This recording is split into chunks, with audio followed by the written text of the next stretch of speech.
Le Nord souffle le froid. Jeudi soir, alors que le vaccin AstraZeneca vient d'être déclaré sûr et efficace par le régulateur européen, la Norvège annonce qu'elle n'est pas convaincue. Nous avons entendu ce qui a été dit et nous avons décidé de maintenir la suspension de l'utilisation du vaccin AstraZeneca jusqu'à ce que nous ayons terminé nos propres enquêtes. Nous espérons que ce sera le cas d'ici la fin de la semaine prochaine.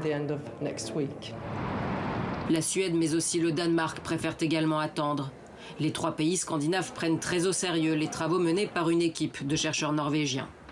Ils établissent un lien entre le vaccin anglo-suédois et des cas de thrombose développés chez 3 patients, dont 2 sont décédés.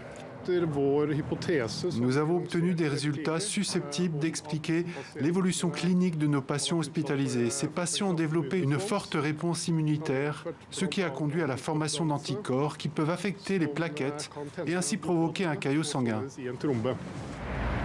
Des conclusions présentées 3 heures avant que l'Agence européenne des médicaments ne livre les siennes. L'étude norvégienne doit encore démontrer s'il existe des facteurs sous-jacents ou des prédispositions chez ces patients en bonne santé avant d'être vaccinés.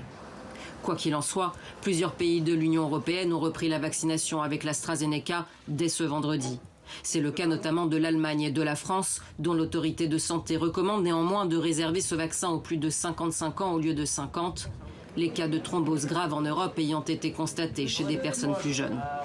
Face à une nouvelle explosion de l'épidémie, les Européens avancent une fois de plus en ordre dispersé.